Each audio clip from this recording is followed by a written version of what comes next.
Ladies and gentlemen, the following segment of the podcast is presented exclusively by Hillsdale College. For over 175 years, four purposes have defined Hillsdale's mission: learning, character, faith, and freedom. Thank you for listening, and my sincere appreciation to our brothers and sisters at Hillsdale for their great sponsorship. He's here. He's here. Now, broadcasting from the underground command post, deep in the bowels of a hidden bunker, somewhere under the brick and steel of a nondescript building, we've once again made contact with our leader, Mark Levin. Hello, America. Mark Levin here. Our number, 877-381-3811, 877-381-3811. The economy grew at 2% last quarter. In other words, the economy's not growing. Inflation is through the roof. We're not creating jobs. We're not filling jobs. We're never going to have a supply chain that works under these circumstances. And there they are, all over TV. Oh, the Democrats haven't struck a deal yet among themselves. Oh, it's $1.75 trillion. Like that's, ridiculous. Ridiculous. It's like a tiny amount of money the way these people think. It's an enormous amount of money. They've already spent $6 trillion, and they have a $6 trillion budget waiting. So this would be on top of all of that. The gas prices, the food prices, I don't have to tell you, automobiles, used automobiles, everything. It's crazy. It's third world. Because that's how American Marxism works, and that's where the Democrat Party is. It's a disaster. And, of course, what they don't talk about on the TV news and elsewhere is what's in the bill. A lot of things are in the bill that, even putting money aside, are going to destroy certain aspects of this society. That's a big deal. Now, ladies and gentlemen, former Governor Andrew Cuomo, who resigned in disgrace, accused of forcible touching in a criminal complaint. Albany, a criminal complaint filed by a police investigator with a court in Albany has accused former New York Governor Andrew Cuomo of committing a misdemeanor sex crime, though there were reports that the document might have been submitted in error. The brief complaint filed by an investigator with the Albany County Sheriff's Office accused Cuomo of putting his hand under a woman's shirt on December 7, 2020. The document didn't name the woman, but Cuomo had been publicly accused of groping an aide, Brittany Cuomo, at the Executive Mansion in Albany last year. Now, Joe Biden was accused of putting his hand up Tara Reid's dress and basically molesting her, raping her effectively. And there was no investigation. There was no investigation. The Albany County DA's office and Albany County Sheriff did not immediately return messages, but the Times Union of Albany quoted unnamed officials as saying the complaint had been issued prematurely by the court and that a final decision hadn't been made about whether Cuomo would face charges. Cuomo's lawyer and spokesperson didn't immediately return, blah, blah, blah. Cuomo, I'm not sure how to pronounce it, but Cuomo, who was an executive assistant for Cuomo, says he reached under her shirt and fondled her when they were alone in a room at the governor's mansion in Albany late last year. She said Cuomo pulled her in for a hug as she prepared to leave the governor's office at the mansion. When she told him, you're going to get us in trouble, Cuomo replied, I don't care, and slammed the door shut, according to her account. She said Cuomo's... All right, I'm not going to read anymore. Grabbed her breast. Cuomo's denied it, of course. Now, if they're in a room and the door's shut, and they're alone, I'm just curious how you bring charges in a situation like that. I'm not saying you shouldn't. I'm no Cuomo fan. And look, the fact is there is a pattern with this guy, right? How many people have come forward, Rich? Like 10? A lot. Reminds me of the Bill Cosby situation. Not exactly, of course, but you go, wait a minute. Can all 412 people be lying? I don't think so. I don't think so. All right, I want to move into what I was thinking about discussing, and therefore I shall. The race in Virginia, well, it appears that Youngkin has taken a slight lead. And Glenn Youngkin will be a guest on this program next hour. It appears that Youngkin has taken a slight lead, maybe 5 points in Virginia. The reason I'm hesitant to even bring it up is because the Democrats have a lead in early voting. I've seen the numbers. Which means Republicans, Democrats who've had enough of the Democrats, independents, you've got to turn out and vote. Because the polls are meaningless if you don't. That is, Youngkin will lose. So this is crucial. You got to fight like you're behind all the time. And he may well be. Who knows what these polls are all about? But Terry McAuliffe was at a rally yesterday. Over and over again, he says critical race theory is a dog whistle for racists. It's a racist dog whistle. Why do they keep talking about this? Why do they keep bringing it up? Cut one, go. I am sick of them talking about these issues of critical race theory. We do not teach critical race theory here in Virginia. It has never been taught. It is a racist dog whistle. It is pitting parents against parents, parents against teachers, and they're using our children as political pawns, and it has got to stop. Well, we all know he's a liar, especially the voters, the citizens, the parents in the Commonwealth of Virginia, because they saw with their own two eyes and heard with their own two ears what was being taught. But to put the lie to this, remarkably enough, this morning, Virginia promotes book-telling teachers to embrace critical race theory, which McAuliffe says isn't being taught. Virginia's Department of Education, and that's under the control of the current Democrat governor, old KKK, the governor, is promoting a book that says, quote, teachers must embrace theories such as critical race theory. And McAuliffe has said throughout his campaign the radical ideology is not taught in Virginia schools. The department's website provides resources for its equity initiatives, this is Fox, which includes a tab titled, What We Are Reading. The list comprised of resources the Equity Office recommends and references in its work includes books by anti-racist advocate, I wouldn't call him that, Ibram K. Kendi, and Abolitionist Teaching Network co-founder Bettina Love.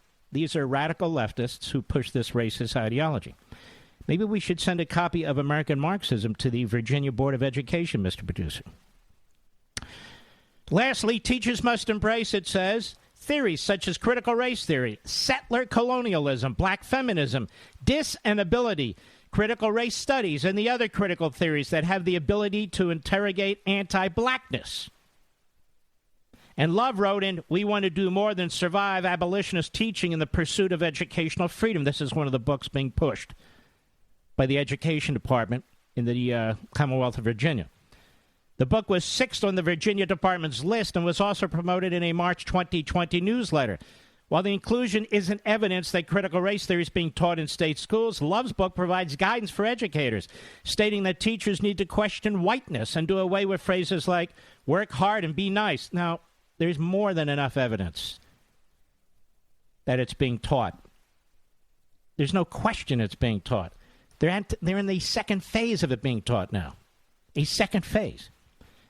McAuliffe has repeatedly said critical race theory is not taught in Virginia schools and has said his Republican opponent Youngkin uses contention surrounding racial identity to divide people.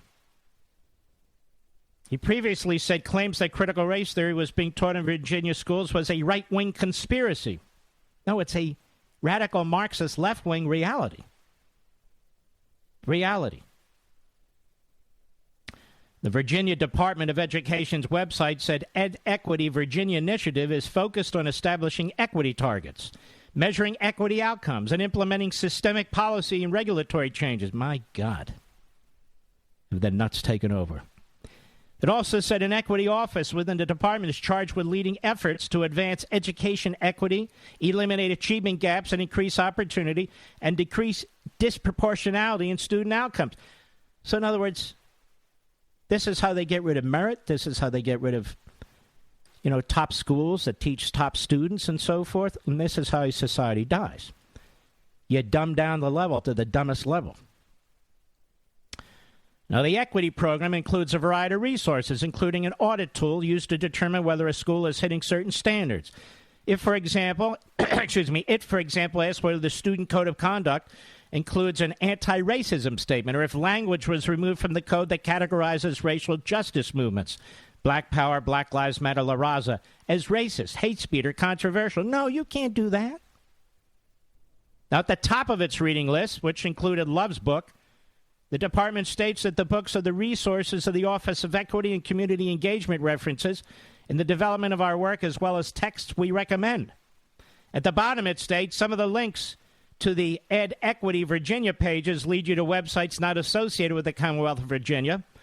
The Department of Education does not necessarily endorse the views expressed or the data and facts presented on the external sites, and yet it links to them.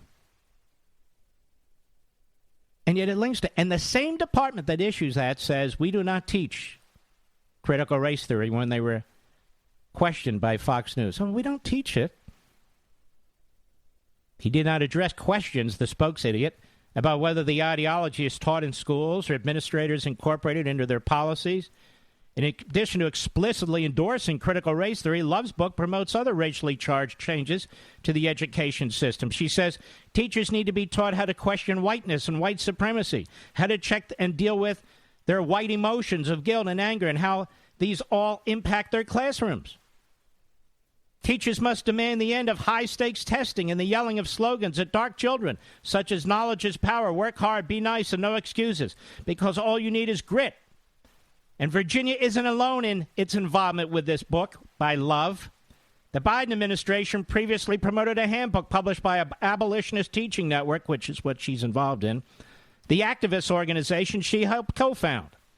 The Federal Department of Education linked to the handbook, littered with language that appears to fall in line with critical race theory doctrine and its guidance on how public schools could spend coronavirus relief funding. Abolitionist teachers should build a school culture that engages in healing and advocacy. This requires a commitment to learning from students, families, educators who disrupt whiteness and other forms of oppression. And it goes on. I sure as hell hope you folks have gotten your copies of American Marxism and read it, especially Chapter 4, which deals with all this. Especially Chapter 4 that deals with all this. This was discussed at length. It's been here on this program for over 8 months. It's discussed at length in the book. Those of you who have the book or the audio version or the ebook version. And I'm hoping that parents groups all over the country acquire their copies. Acquire their copies, because this is not just happening in Virginia and Loudoun County, Virginia. This is happening all over the country. This is a national networked movement of this American Marxist movement on critical race theory. It is a Marxist movement, as you will know when you read Chapter 4. And you can see that it is a racist movement. Gee, I wonder if any government/public schools in our country are demanding that people read American Marxism. Don't hold your breath. As I said, gubernatorial candidate Glenn Youngkin will be here next hour. I'll be right back. Mark Levin.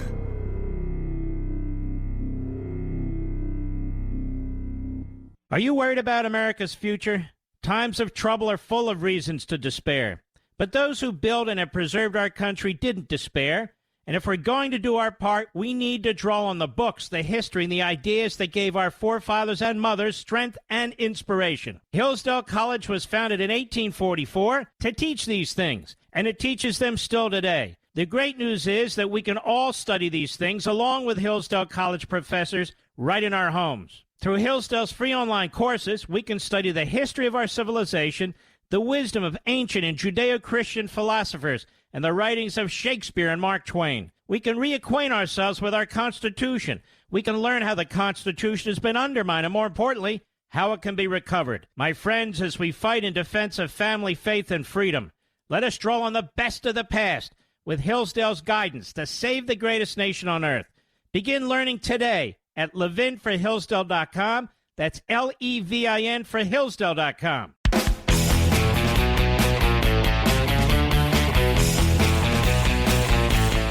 Mike Chapman is the sheriff of Loudoun County. He's an excellent sheriff. You've heard me criticize some of the deputies because of what took place at that one event with Mr. Smith and another gentleman. But Mike Chapman, I've known him for some time, is a good guy, and he runs a good department. And I'd heard on the grapevine that he was very concerned about what the deputies had done. Now we know. Again, Fox News, Loudoun documents show sheriff's frustration with school board treatment of residents. He complained that the school board was asking law enforcement to clean up its mess. Again, broken by Fox, new documents obtained by Fox shed light on apparent conflict and frustration Loudoun law enforcement had with the school board, including a complaint that the board should have let residents speak at an explosive meeting on June 22. Remember that one on video, folks? Well, apparently the sheriff didn't much like what the school board had done and didn't much like what his deputies had done and put his foot down. Emails also show the Loudoun County Sheriff's Office rejecting what it said were extraordinary security requests, including an explosive sweep and undercover presence by the superintendent for future school board meetings. The documents were initially obtained via public records requests from Fight for Schools PAC. Ladies and gentlemen, I'm telling you, Chapter 7 in American Marxism has really been effective, hasn't it, Rich? Freedom of Information request, which has been fighting the school district's equity initiatives. In an August 6 email, Superintendent Scott Ziegler, this guy's a reprobate, requested multiple deputies, a 5-person quick reaction force, he said, undercover deputies at the administrative building, a special operations team on standby, and several other provisions. Sheriff Mike Chapman responded that same day by arguing that Ziegler's requests were extraordinary, given that the Loudoun County School Board had already set up several security measures of its own. According to Chapman, that included 10 armed security personnel and magnometers for people entering the building. Chapman wrote, "Your request is extraordinary, would likely constitute the sheriff's commitment of a minimum of approximately 65 sworn deputies. Despite this, you fail to provide any justification for such a manpower-intensive request." And Chapman confirmed to Fox News that he bolded the words extraordinary and any justification in the email for emphasis. In his email response to Chapman, Ziegler said he was surprised by Chapman's reaction to our request as it mirrors the resources and support provided on June 22. A letter from August also details a phone call in which Chapman purportedly defended his decision not to provide additional security. Notes provided by Loudoun County Public Schools show that Chapman thought the school board was asking the sheriff's office to clean up what he apparently thought was a mess. He thought what they were doing to the parents and the public was outrageous, making them stand outside, 1-minute speeches, shutting them down, saying they were trespassing. So he said, you know what? I'm not giving you support. So we salute Sheriff Chapman.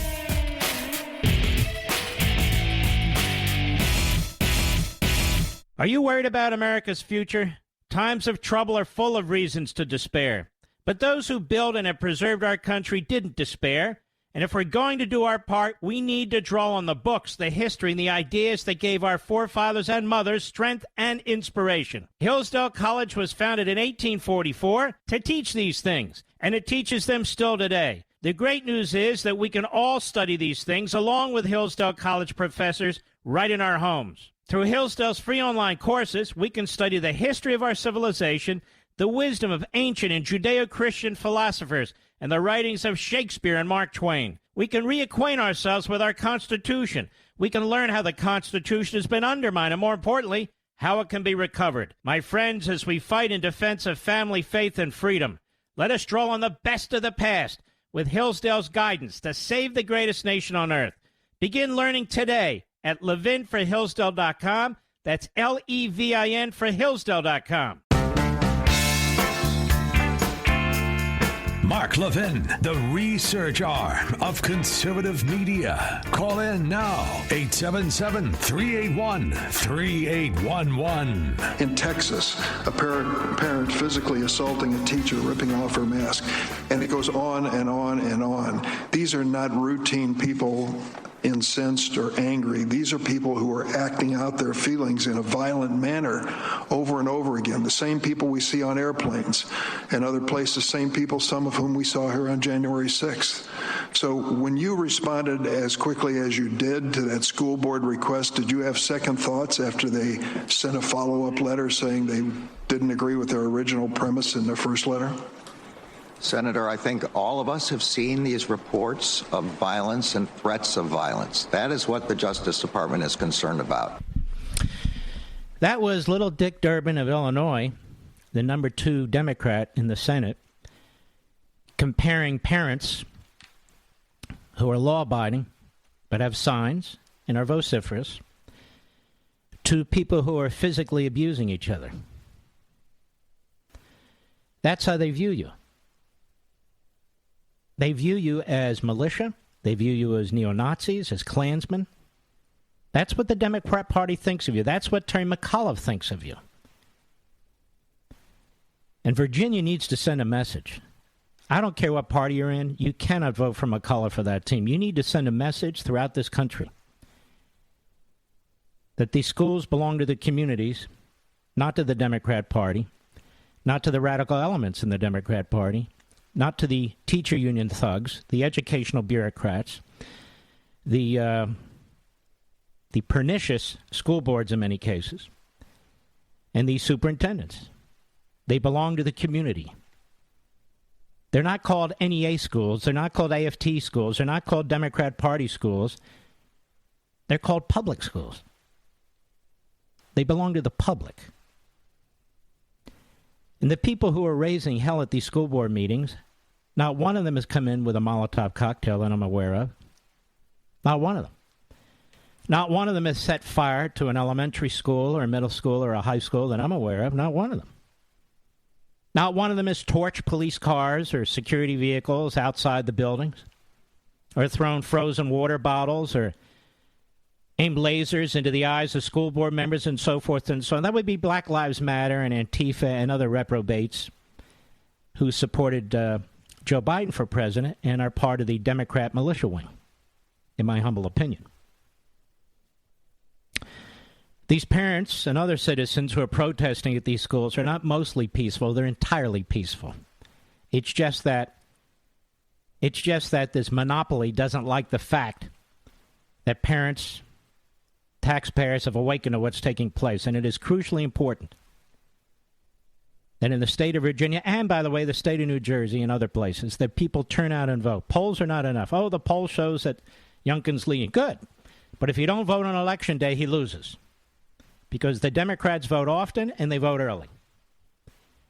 So if there isn't a massive army of patriots who support our school, who support parents in our school systems, and have had enough of this racism being taught, and literal anti-Americanism being taught, Marxism being taught, then we lose. And I will tell you now that Terry McAuliffe is preparing to try and steal the election.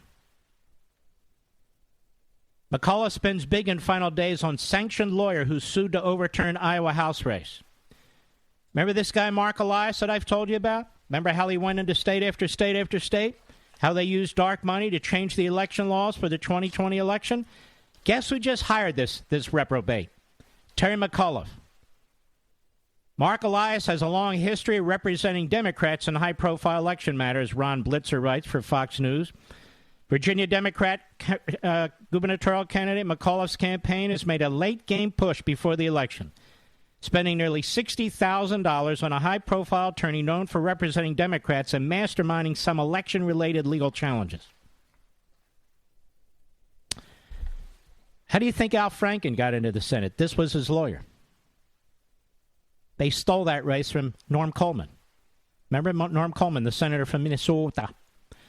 Less than a month before the end of McAuliffe's race against Youngkin, records show the Democrats' campaign spent almost $54,000 on the services of Elias Law Group, a new firm started earlier this year by Mark Elias, the infamous. Elias's name has been linked to Democrats running for office for years, as he was previously a partner at the law firm Perkins Coie. It's the same firm that was hired by the Democrat Party in Hillary Clinton's 2016 campaign, and it was Elias who was involved in bringing the Fusion GPS to conduct opposition research on Trump. He was the bag man. And that included Christopher Steele's dossier. And he founded the firm in August, Elias did, of this year after leaving Perkins Coie. And he's backed by heavy amounts of dark money. Several months earlier in March, a judge ordered sanctions against Elias in a case where he represented Democrats challenging a Texas law barring straight ticket voting going into the 2020 election. Elias and other attorneys had filed a motion in the case in February without mentioning that they had already filed what the court called a nearly identical motion in September 2020 that had been denied. So they just basically filed the same motion to try and slow down the election processes and to try and get a different opinion from the court. Sleazy as hell. That's what they are. The judge called for sanctions against Elias and his colleagues.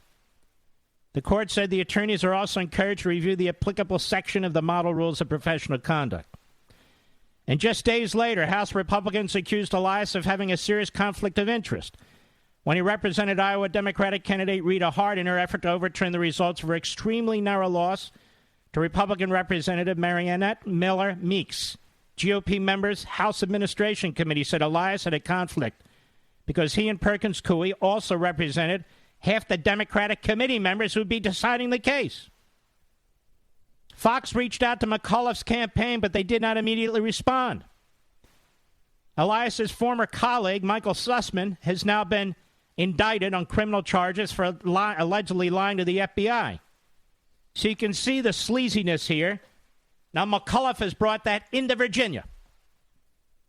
Into Virginia. This is very important to understand. So they're going to try and steal the election. The same guy, McAuliffe, who said that Bush was illegitimate in the 2000 election because he stole it from Gore. The same guy, McAuliffe, in 2016 that said, actually, Hillary won. Remember, he was the bagman for the Clintons. And Trump had lost, stole the election, Russia collusion. Now, of course, if you dare to raise questions about 2020, oh, you must be a nut, a white supremacist. But, of course, why else would McAuliffe hire this hitman? This legal hitman who's been sanctioned. And so Youngkin and the others on his slate of candidates on the ballot, they need to win, and they need to win big. They need to have a big enough margin where none of this will matter. That's what needs to happen. So you're trashed by Dick Durbin. You're trashed by Terry McAuliffe, who says none of you parents, and by that he doesn't mean just parents, grandparents, taxpayers, you have no say in what goes on in these schools. If they're going to teach critical race theory, and you heard what I read, which is what they intend to do, then deal with it. If they're going to teach transgenderism as an ideology, then deal with it. If they're going to cover up rapes, then deal with it. God knows what's going on in these schools, quite frankly. You need a school board that is going to oversee and get involved in what's taking place, not just be a rubber stamp to the NEA and the AFT, the educational bureaucrats, the superintendent. No, you need a school board that's going to oversee what's taking place, ask questions about curricula, ask questions about what's being imposed on the students. That is what you need. Not a bunch of ideological morons sitting on the board pushing their ideology. And there was a school board meeting the other night in Loudoun County, Virginia. And let's listen to what some of the people said. Cut 3, go. I can't believe I'm about to say this, but a week and a half ago, a member of this school board stepped up and did the right thing. And now, you all don't have your human shield. What he means is she resigned. Go ahead. And arrows. So the spotlight of accountability turns to you. And nowhere does that spotlight burn brighter than you, Chairwoman Sheridan. You are the leader of this school board. You have been for 2 years. You have overseen the worst public body in the country, and the buck stops with you. You knew when Superintendent Ziegler got up there and lied that wasn't a misunderstanding, and you said nothing, and you did nothing to keep the kid out of schools. And I know you all think that we're done with Miss Bartz, so we're done. But here's the message. The truth will come out, justice will prevail, and we will see you in court. It's our buddy Ian Pryor.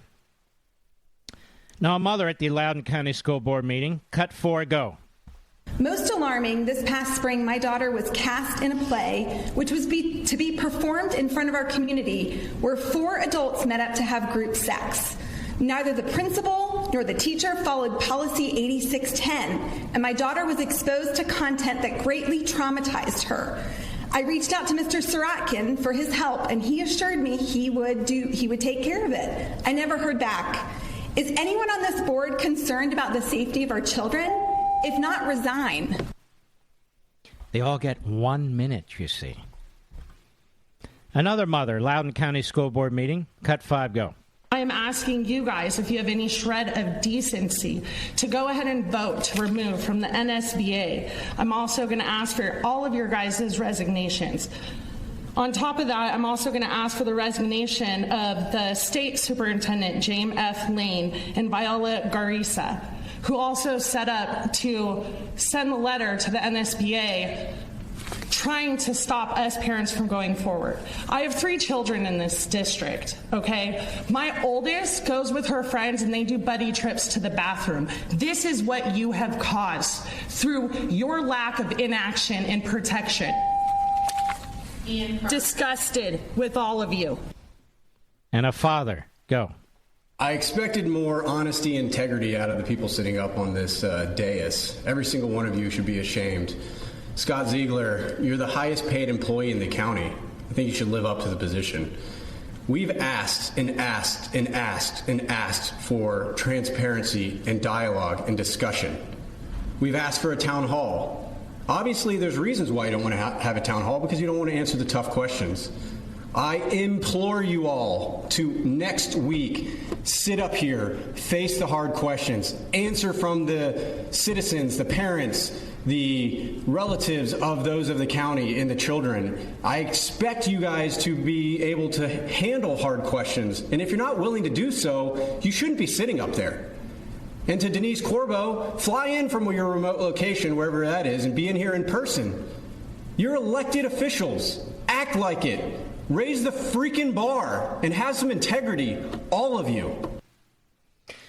Wow, they sound dangerous, don't they, Mr. Producer?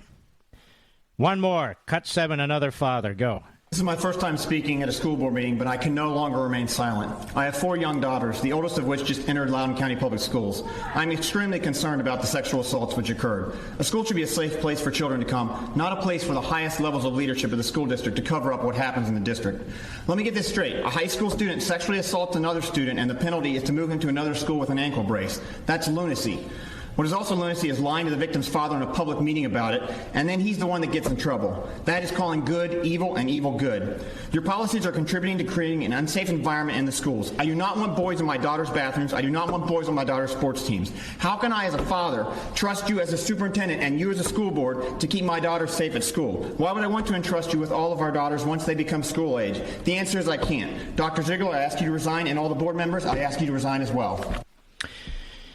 Virginia, you have an opportunity to send a message to the entire educational bureaucracy, to the critical race theory scholars, phony scholars, and to the entire country and Democrat Party. You have an opportunity. Don't blow it. I'll be right back. Mark Levin.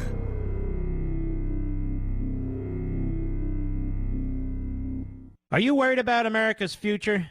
Times of trouble are full of reasons to despair. But those who built and have preserved our country didn't despair. And if we're going to do our part, we need to draw on the books, the history, and the ideas that gave our forefathers and mothers strength and inspiration. Hillsdale College was founded in 1844 to teach these things, and it teaches them still today. The great news is that we can all study these things along with Hillsdale College professors right in our homes. Through Hillsdale's free online courses, we can study the history of our civilization, the wisdom of ancient and Judeo-Christian philosophers, and the writings of Shakespeare and Mark Twain. We can reacquaint ourselves with our Constitution. We can learn how the Constitution has been undermined, and more importantly, how it can be recovered. My friends, as we fight in defense of family, faith, and freedom, let us draw on the best of the past with Hillsdale's guidance to save the greatest nation on earth. Begin learning today at ləヴɪn4hillsdale.com. That's L-E-V-I-N for Hillsdale.com.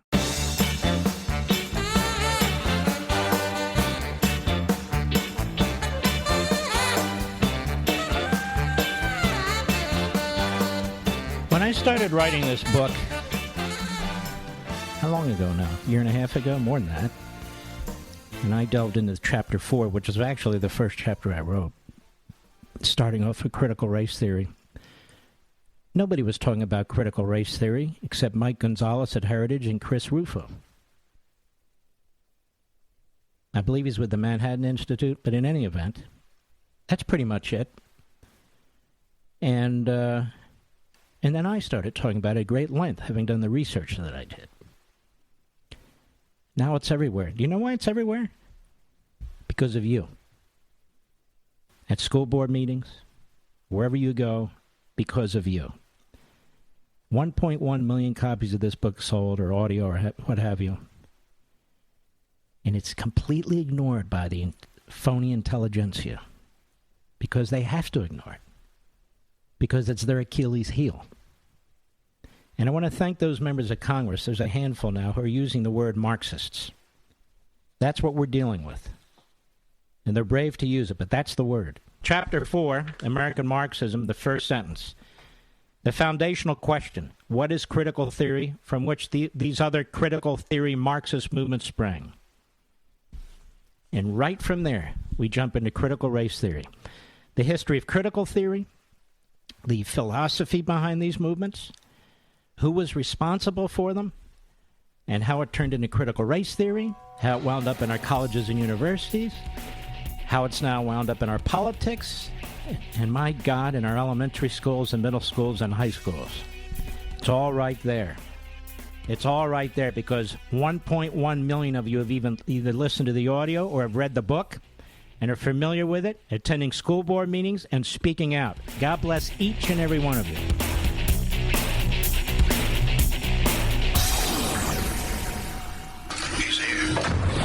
He's here. Now, broadcasting from the underground command post, deep in the bowels of a hidden bunker, somewhere under the brick and steel of a nondescript building, we've once again made contact with our leader, Mark Levin. Hello, America. Mark Levin here. Our number, 877-381-3811, 877-381-3811. Gubernatorial candidate, Republican in Virginia, Glenn Youngkin, is scheduled to call in about 15 or 20 minutes. We don't have their number. They have ours, so we're hoping that works. Sometimes in the past, candidates get caught up in their events and forget, but we're hoping he doesn't. We reach throughout the state of Virginia and obviously throughout the country with the second largest radio show in America, probably in the world. I don't think they have conservative talk radio or news talk in most other countries. Certainly don't.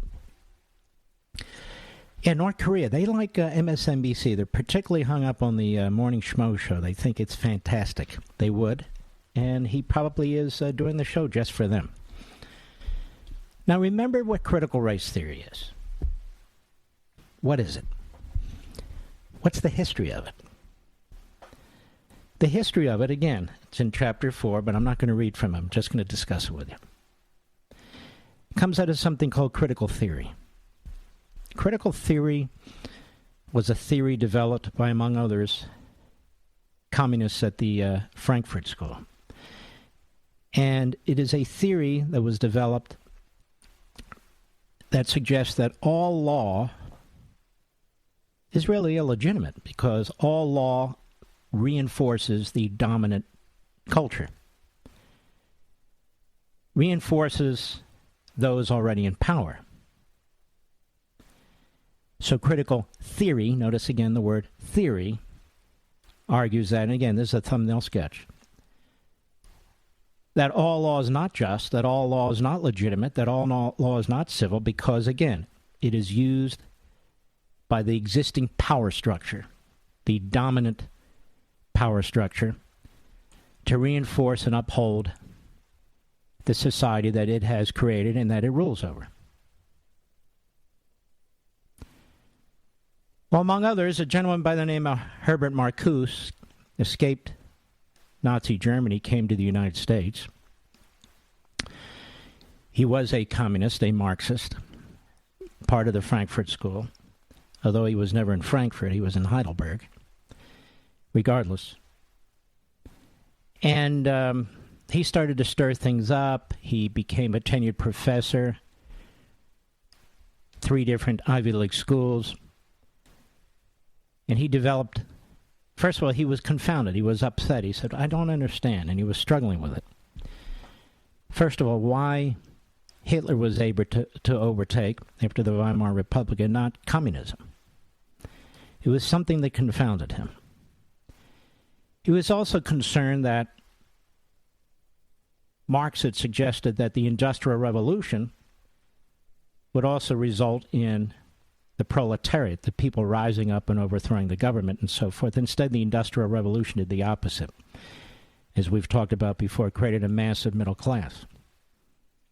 People who go to war to protect this country and its economic system and our liberty. So that bothers the Marxists too.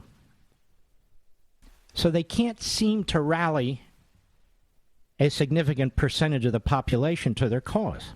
So what did they do?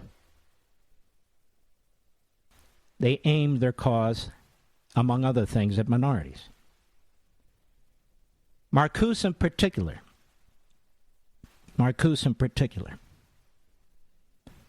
He thought originally the revolution might come here from the masses. He was a iconic figure with the New Left. You know, people who became extraordinarily violent. He believed in violence if necessary. The people who Obama surrounded himself, domestic terrorists. And he preached the overthrow of the country. And he thought in the 1960s that people would rally, but he saw that people didn't rally. And so he began to think, there are other ways to do it. If we can upset or project the attitudes and the beliefs and the problems of minority communities, of poor people and so forth, that might work. The baton was picked up by a guy by the name of Derek Bell. He was a professor of law at Harvard. And he started to develop critical theory as a race issue. Critical race theory.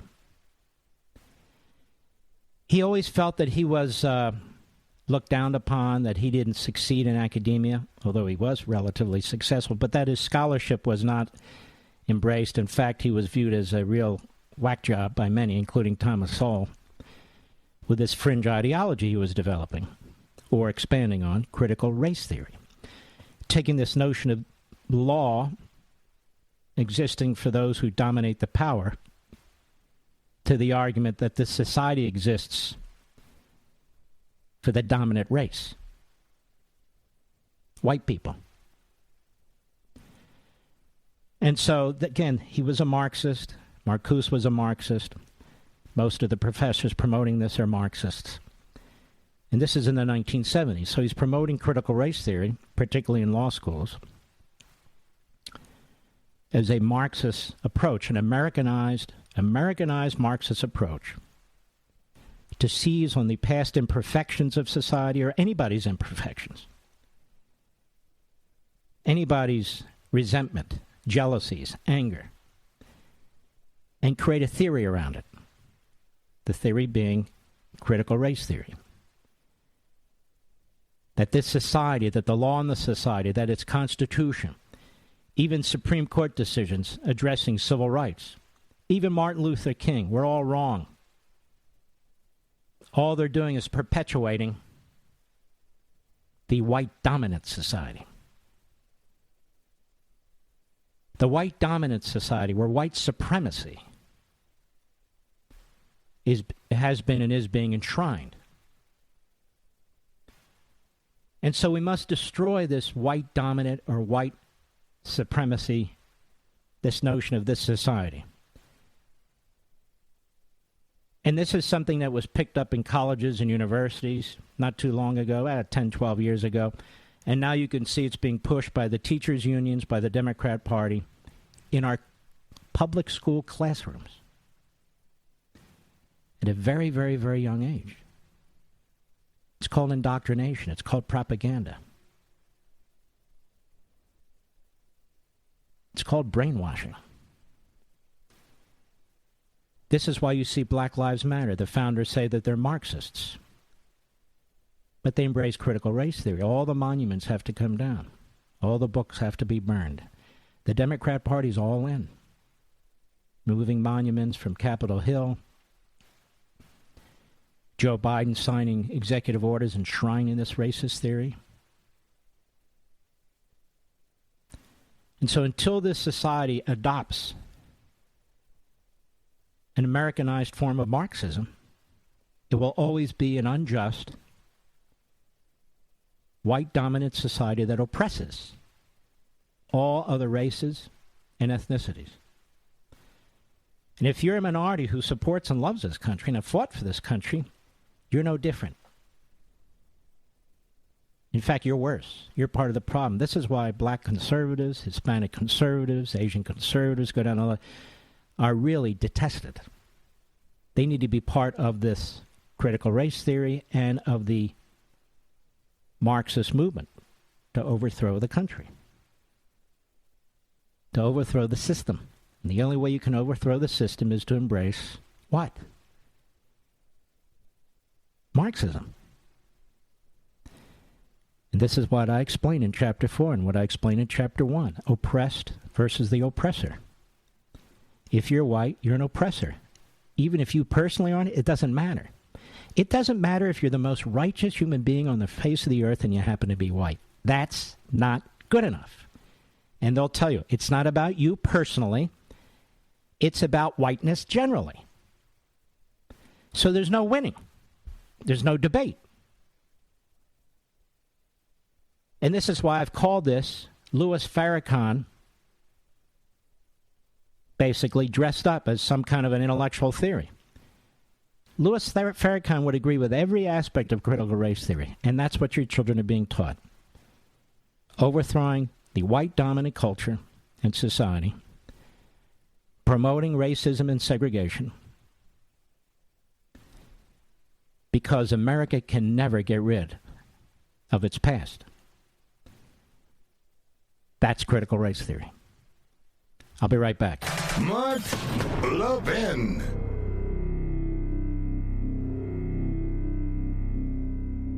Over 2,000 of you, my listeners, made the switch from overpriced wireless carriers to Pure Talk over the past few months. We want the rest of you to join us and to see what we're talking about. If you're with AT&T and Verizon or T-Mobile, your family could save over $800 a year just by switching to Pure Talk. You get great coverage, you can keep your phone and your number, and you'll save a fortune. Pure Talk is the top-rated wireless company by Consumer Affairs, with the absolute best consumer service team based right here in America. Does that sound good?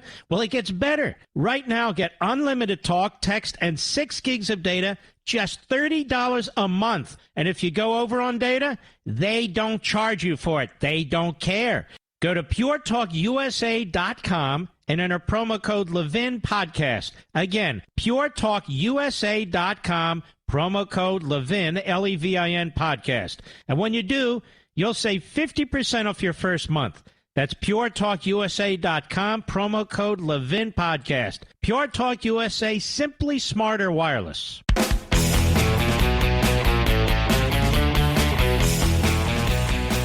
Well, actually, we have Republican gubernatorial candidate in Virginia, Glenn Youngkin, with us. How are you, sir? I'm great, Mark, and I just want to thank you for having me with you. It's a real honor, and we're out campaigning. We're on day 6 of a 10-day bus tour. We got a ton of momentum in this campaign, and we're about to make a big statement on behalf of Virginia and America. You know, I've noticed you've tried to run and have mostly run a very, very positive campaign, and your opponent keeps running these negative hit ads on you, trying to create you into something that you're actually not. You think that's going to work? No, I don't. And, in fact, Virginians recognize this clearly. At the end of the day, Terry McAuliffe versus Glenn Youngkin, he's not going to win. And so he's doing everything he can to just run against a made-up candidate. And he's bringing everybody who's ever held office or even ran and lost as a Democrat across America in to try to get the spotlight off of his failed record. And the fact is Virginians are rejecting his big government control approach. I mean, He's telling parents he doesn't want them involved in their kids' education. He's going to try to force everybody to join the union. He wants people to get fired for not getting the vaccine, and then he doesn't want them to collect unemployment. I mean, this is just absolutely big government control against individual freedom in Virginia right now. And what is his tax plan? His tax plan is to raise taxes. He's put together it's what he does. Look what his team is doing. I mean, he's the godfather of the modern Democratic Party, and look what they're doing. They're tax and spend recklessly. And he's going to do the same thing in Virginia. He's got a plan that will cost Virginians $16 billion, $5,400 per Virginia family. We're going to bring taxes down in Virginia because we know it belongs to Virginians. It's not Terry McAuliffe's money. It's the people's money, and I'm going to give it back to him. Quality education is your number one issue, isn't it? It is. It's become so clear that Virginia schools, and particularly we've watched Loudoun County be ground zero, where parents, by the way, Mark, in Virginia, parents have a legal right. It's in our code. They have a right to they have a fundamental right to make decisions with regards to their children's education. And Terry McAuliffe doesn't believe that. He wants to put government between parents and their children. And we've watched Loudoun County parents stand up for their kids for the last 20 months to keep our schools open. Get them open, please, to make sure that they're teaching our children how to think and not what to think, to just be transparent on materials that are being used. And Loudoun County's school board has time after time after time just not listened to parents and demonstrated clearly that they think government control is better than parental control. And parents across Virginia are standing up and saying, not here anymore. We're in charge of our children's lives. And, we've seen this in Fairfax County, the biggest county in Virginia. We see this, the state education department just issued a bunch of guidance with some of the most radical authors, radical books imaginable. You have Terry McAuliffe saying critical race theory is a racist dog whistle. Well, that racist dog whistle is coming from a Democrat administration, isn't it? It is. And by the way, Mark, the bill that Terry vetoed, that bill which would give parents just full transparency on what's being taught, so if there was something unacceptable to a parent, they could ask for a replacement. That bill was supported by 18 Democrats, 14 of which were part of the Virginia Black Caucus. I mean, so Terry McAuliffe is calling the members of the Black Caucus racist. I mean, this is how out of bounds he is right now as he watches the sun setting on his 43-year political career. And, oh, by the way, the left, liberal, progressive Democrats see the sun setting on their agenda. Government control is being rejected in Virginia, and we're doing it not only on behalf of Virginians, but on behalf of the whole country. They talk about uniting Biden and McAuliffe. It appears, at the polls I'm looking at, you really are uniting people. Republican Party, the base, independents, and Democrats who've had enough of this radicalism. Isn't that what it shows? Absolutely. That's exactly what it shows. I mean, we're winning independents by nearly 20 points. Democrats are walking over and joining us in droves. And it's because the basic principle of big government control is just being rejected. And Virginians just recognize it's not parties anymore. This is about individual decisions about our lives. Who's going to be in control of our children? Do I have to join a union or not? Well, I may not want to.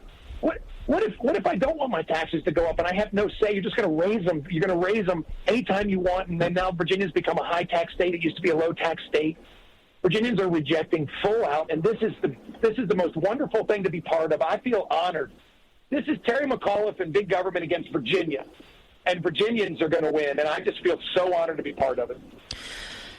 Glenn Youngkin, the thing is, polls show you really starting to pop here, and but the fact is, if people don't vote, the polls don't mean anything, do they? No, that's exactly right. And so we've been working hard to get the vote out across Virginia. The intensity level with our team is really, really high. And oh, by the way, the intensity level with my opponent's team is just absolutely tired and asleep. And you can see it in early voting. I mean, he just doesn't have anybody showing up. You see pictures of the events he's holding. There's nobody there. I mean, we have people basically falling out the windows and the doors everywhere we go. And there's just no intensity on his side, and everybody is really excited about what we're doing. Again, it's not me. It's not about the candidate. It's about the movement right now. And we're gonna win not only our statewide races. I fully expect for us to take back control in our House of Delegates. And, Mark, we're going to win local races all over Virginia. School board races, big time. And people recognize school boards matter, supervisory board races, sheriff races. We've had 4 sheriffs switch parties and become Republicans during this time period. I mean, this is a wholesale rejection of the left liberal progressive agenda. I think you've really caught fire. You've really caught the attention, not just in Virginia, the people, but nationwide. The Democrats thought they were going to roll you. Now they're running scared. I just hope that people of Virginia turn out en masse, an army of patriots turn out on Election Day. It's very, very important. It's not enough to sit back and hope and expect everybody else to do it. 20 seconds left, sir. What would you like to close with? Mark, first of all, thank you for that. Our democracy is not a spectator sport. We got to get in and make it happen. And we are going to win this. We have people all over America with us. They've been coming to our website at youngkinforgovernor.com, and they're for Virginia. And so it's time for Virginians to walk with that spirit of Washington and Jefferson and Madison. Hey.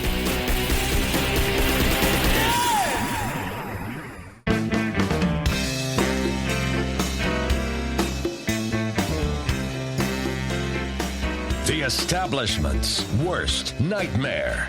Mark Levin. Call in now. 877-381-3811. Well, it's live and national here, and campaigns, you need to be a little flexible when you have a candidate on, and he's in great demand, Glenn Youngkin. And he sounds incredibly enthusiastic, doesn't he, Mr. Producer? This is the first office he's ever run for. He's a self-made man, none of the cutting corners like Terry McAuliffe and so forth. And he's financed a lot of his campaign, which he had to, because a lot of dark Democrat money pours into these states like this one. And so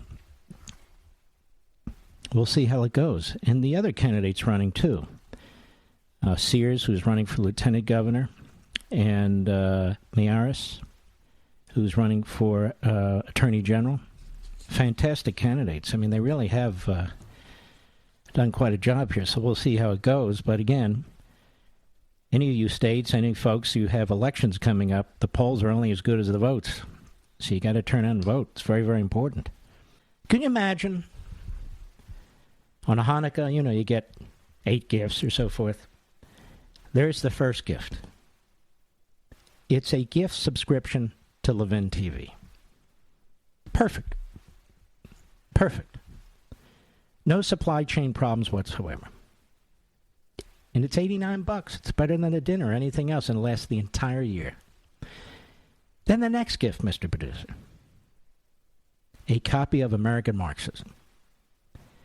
Now, you all know any patriot out there who receives these 2 gifts, among others you might provide, they're going to love them. They're going to love it. They're going to, you know what I like? I can't thank you enough. And the 2 together. The subscription's $89. The book is a little over $16. That's it. So I think you'll enjoy both. I know you will enjoy both. And I know. Well, let me put it to you this way. You ever watch TV and you feel like throwing a shoe at it? Or you feel like shooting the TV? I don't recommend that, by the way. Or if you're eating popcorn, you feel like throwing the pot. You get the point. Well, get ləʻvɪn TV. You don't have to do that. On the Blaze TV network. It's ləvintv.com, Levin TV.com. $89 for the whole year. You know what cable costs? Anywhere from $100, depending on how many TVs and what subscription you have, to $400 a month. Ours is $89 for the whole year. And you got a lot of great shows. Did I mention mine? Yes, a lot of great shows. And let me ask you this question. What can you get for $6.80 today? $16, I should say. $16.80 today. What can you get? Right now, you can get 2 Big Macs. You fill up your car, it's $100. Well, American Marxism, and it's filled with a lot of information. And it's pertinent. You know, I'm not talking about the Peloponnesian Wars. It's pertinent. So I hope you'll check out both. I really do. Man, oh, Manischewitz, I got more to do here. More to cover, Mr. Producer. We have fantastic audio on top of everything else. Let's get to this spending stuff. Oh, $1.75 trillion. Are you fooled by this? First of all, that's an enormous amount of money on top of the $6 trillion they've already spent in the $6 trillion budget they want to pass. Are you fooled by the $1.7 trillion? It's an enormous amount of money. But it's what's in the budget that matters. It's what's in the budget. It's utterly fiscally outrageous. And they keep saying it pays for itself. And they keep saying it won't cost you a dime. Just remember, these are the people who've driven up the cost of your food, your transportation, your fuel. These are the people who are making it harder and harder to find toilet paper. Now they want to nationalize through the back door, one industry after another, one cultural issue after another. Really? Well, Biden just flew off for a big meeting in Europe where he's going to make an ass out of himself. And among other things, he wants to push taxes, a global tax on corporations. Now, when you have 2% GDP in a quarter, and you have 195,000 people, jobs created, getting jobs last month, which is what? That's 4 per state. That's 4,000 per state. 4,000 per state. That's nothing to celebrate. So what do we do in this country that works? What did John Kennedy do? What did Ronald Reagan do? What did Donald Trump do? They relied on the private sector. They empowered the private sector by limiting the power of that which they oversee, the federal government, by controlling spending,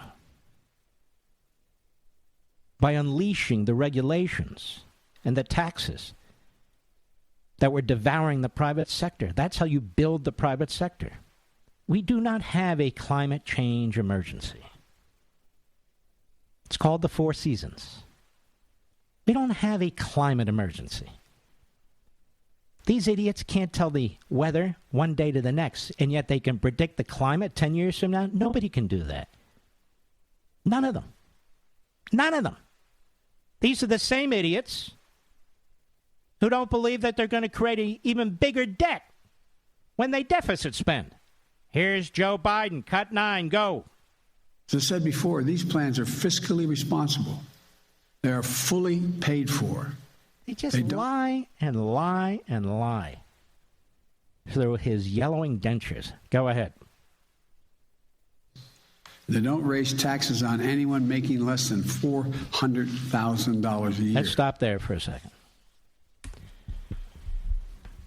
He's already raised your taxes, ladies and gentlemen. He's already done it through inflation.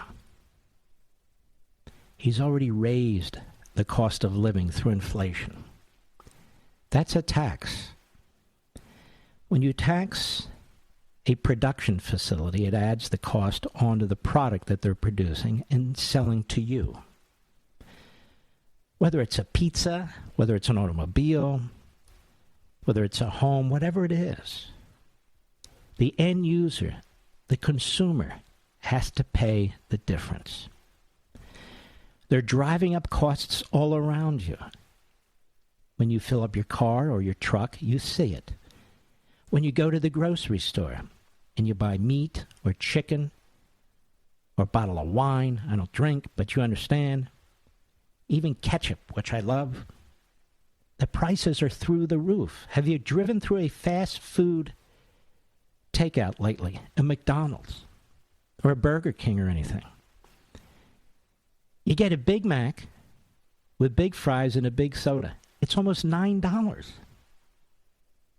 It's almost $9. That's because you're in New York. Mr. Producers was $12.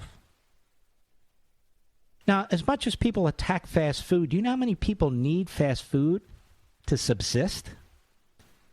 because it used to be quick and cheap.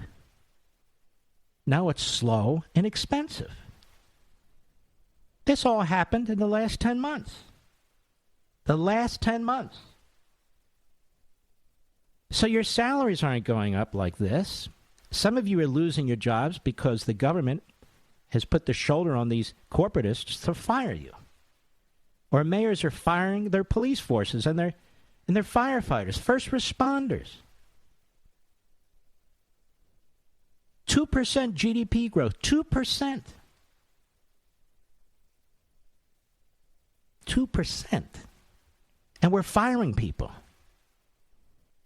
That wasn't the case in the last months of the Trump administration. The economy was exploding in growth and opportunity. People were getting thrilled. They were out and about. It's the Trump administration, the president himself, that drove the development of 3 vaccines and therapeutics. This guy, there's no new vaccines, no new therapeutics. Mask, wear a mask, wear a mask. This is their medical advice. Wear a mask. And they don't even wear their masks. They're not spending fiscally responsibly. Since when has a Marxist done that? This isn't paid for, ladies and gentlemen. The fact that he has to keep lying over and over again, and the other Democrats lie over and over again, and their media lie for them over and over again, should demonstrate to you that this is a monumental falsehood. It is a lie. They think you're stupid. They think you're dumb. And you should just pay for everything. Illegal immigrants coming into the country receiving benefits? Too bad. Critical race theory being taught in your schools, despite the fact you pay enormous amounts in property taxes. For some of you, that's your biggest tax in order to keep your home, the luxury of having a home that you paid for. And you're told, just pay and stay out of our schools, mind your own business. You're told, even if you have natural immunity and antibodies because you had the virus, and Professor Risch told us 70% of the American people have had it probably, that you have to be vaccinated no matter what, or you're going to lose your job? That's not science. That's tyranny. Particularly when illegal immigrants are coming in here, unknown getaways, most of whom have some form of disease or another. Tuberculosis, measles, coronavirus. And they want more power. These people don't live by the rules they impose on you. They don't live by the rules they impose on you. I'll be right back. Mark Levin.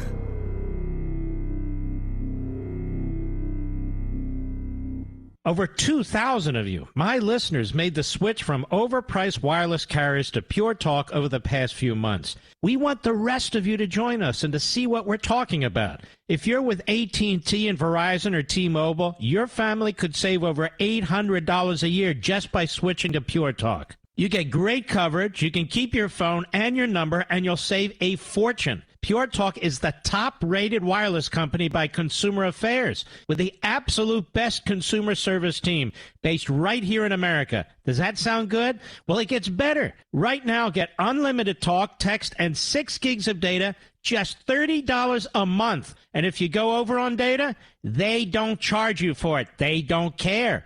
Go to puretalkusa.com and enter promo code Levin Podcast. Again, puretalkusa.com, promo code Levin, Levin Podcast. And when you do, you'll save 50% off your first month. That's puretalkusa.com, promo code Levin Podcast. Pure Talk USA, simply smarter wireless.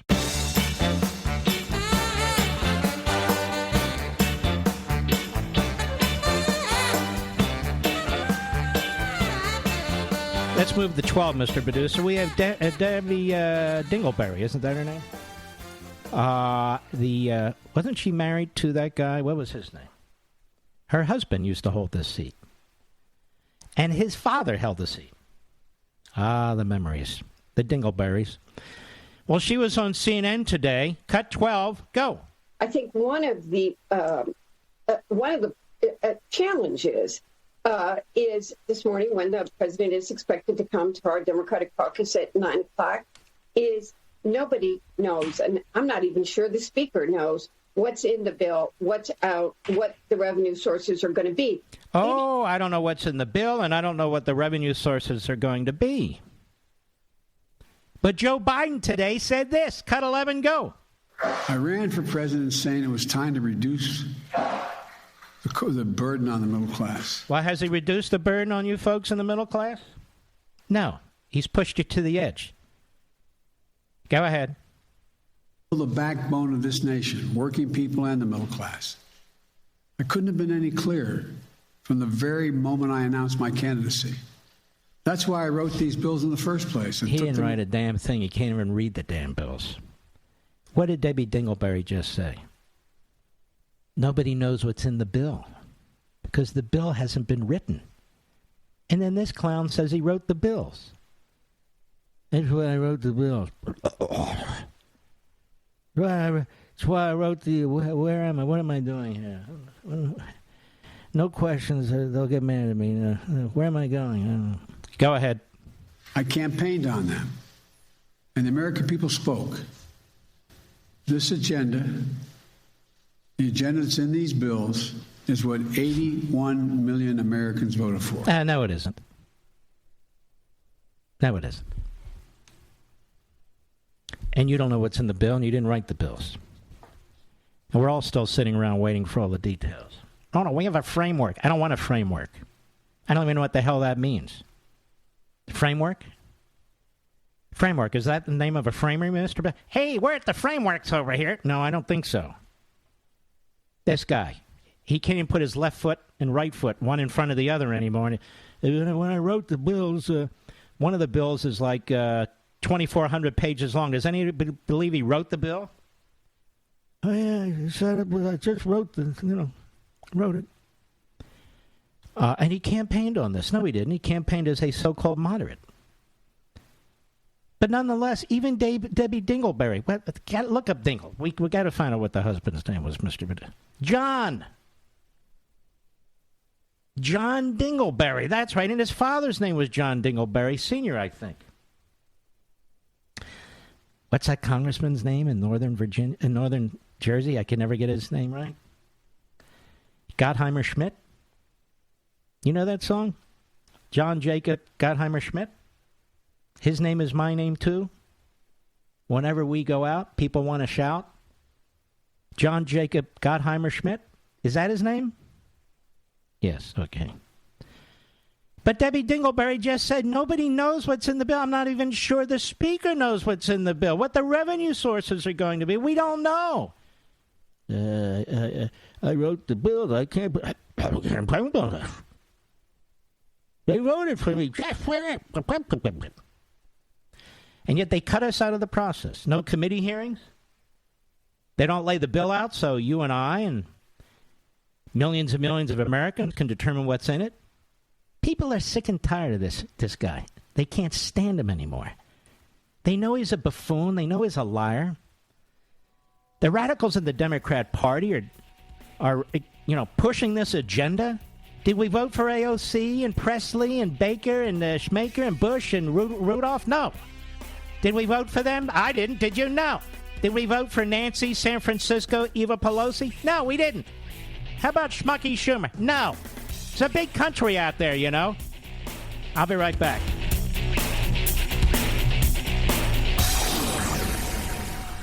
Ladies and gentlemen, this final hour of the podcast is sponsored exclusively by AMAC, the Association of Mature American Citizens. Now over 2 million conservative members strong, AMAC believes in and stands up for the values that we care about: faith, family, and freedom. Thank you for listening, and please support AMAC. And you can become a member at amac.us/join. He's here. Now, broadcasting from the underground command post, deep in the bowels of a hidden bunker, somewhere under the brick and steel of a nondescript building, we've once again made contact with our leader, Mark Levin. Mark Levin here. What I'm about to read to you is going to infuriate you. If you're in your car, in your truck, just hear me out. Just kind of hold tightly to the steering wheel. If you're eating dinner, put down the fork. Definitely put down the knife. Wall Street Journal. U.S. in talks to pay hundreds of millions of dollars to families separated at the border. The Biden administration is in talks to offer immigrant families that were separated during the Trump administration around $450,000 a person in compensation, according to people familiar with the matter, as several agencies work to resolve lawsuits filed on behalf of parents and children who say the government subjected them to lasting psychological trauma. Now, this is the American Criminal Liberties Union. These lawsuits were brought.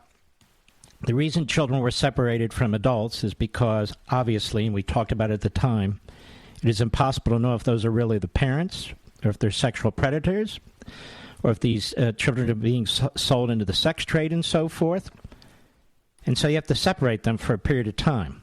And they weren't huge numbers. I mean, the Trump administration did everything they could to resolve this as quickly as possible, as opposed to the Biden administration that keeps inviting and enticing people to come here by the millions.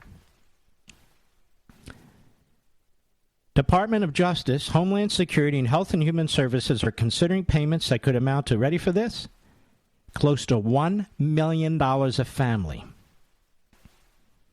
Did you see this, Rich? Though the final numbers could shift, the people familiar with the matter said most of the families that crossed the border illegally from Mexico to seek asylum in the U.S. included one parent and one child.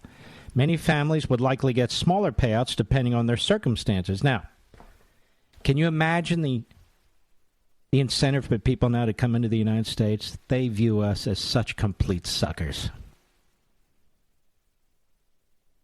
The American Criminal Liberties Union, which represents families in one of the lawsuits, has identified about 5,500 children separated at the border over the course of the Trump administration, citing figures provided to it by the government. All right, let me tell you what nobody else is going to tell you. Obviously, the Biden administration should fight this in federal court to the end for 1,000 reasons. Because it's immoral to take money from you to give it to illegal aliens who were not invited here, who voluntarily on their own came across the border or sent their children across the border, creating a situation of anarchy that the administration tried to do the very best it could do in dealing with it. Unlike this administration, that is one in anarchy and doesn't secure the border intentionally, purposefully. But what's going on here? The Biden administration wants to give them the money. The Biden administration is populated with individuals who believe in lat-crit. You've heard of critical race theory? This is Latino race theory. That the people coming into this country are the indigenous peoples. This is a further way to destroy border security. This is a further way to prevent the government they run from securing the border. We're now going to be paying reparations. Did you hear the word? Reparations. The individuals who came here illegally, one parent, one child, and they were separated. Were they separated out of hate? No, they were separated because we didn't know who the adult was. And if the kid actually...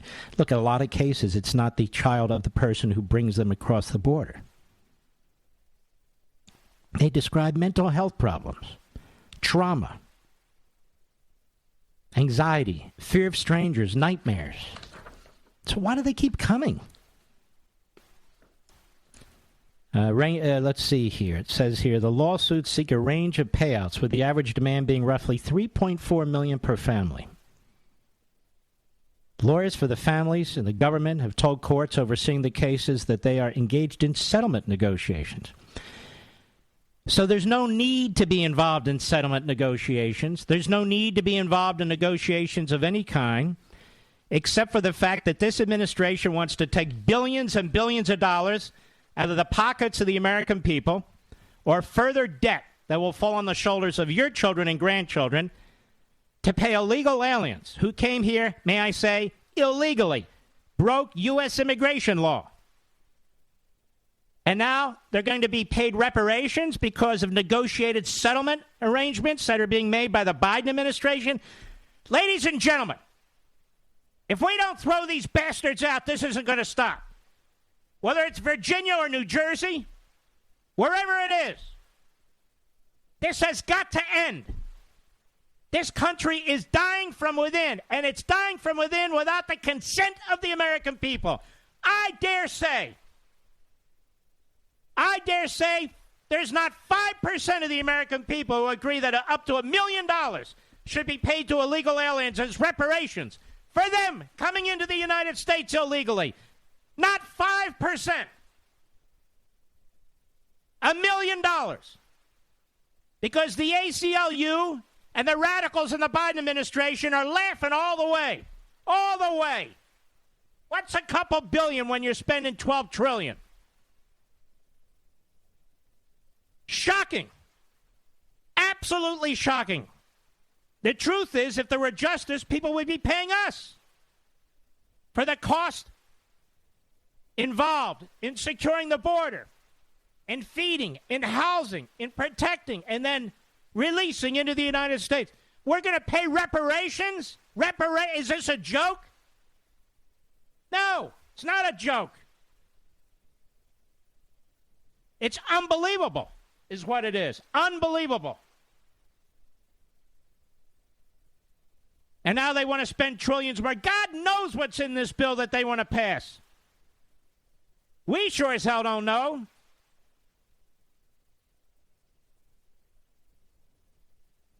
Let's see here.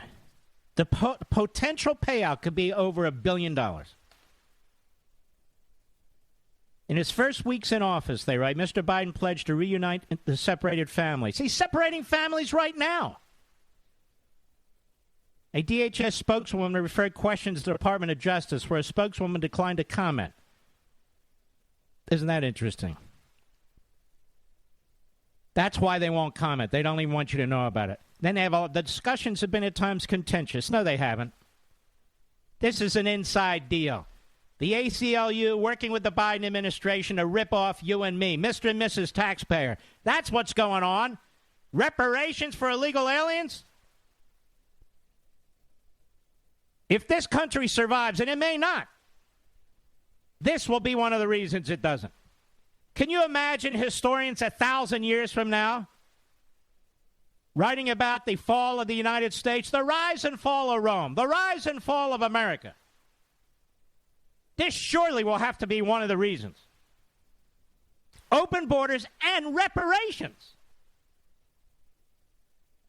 And the expansion of the welfare state under the nut jobs on Capitol Hill, while the borders are wide. Hey, Manchin, I have an idea. Wake up, pal. I have an idea, Manchin. Why don't you insist on securing the southern border? I'll bet the people of West Virginia agree with me. How the hell can you even think about expanding the welfare state, creating all these freebies without securing the border? How about that, Cinema? I'll bet most of the people in Arizona agree with me. Unbelievable. Reparations? I'll be right back. Mark Levin.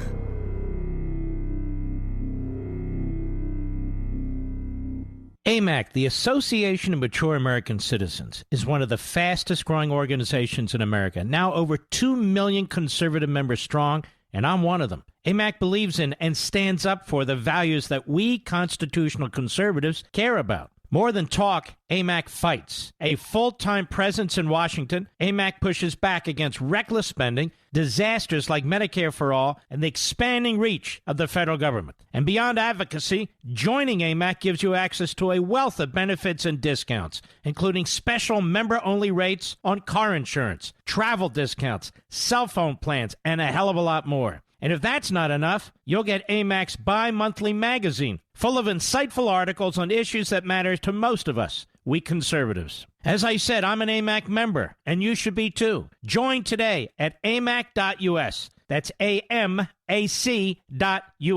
Stop supporting the liberal agenda that the other 50-plus organization has been pushing for. Join AMAC instead. AMAC.us.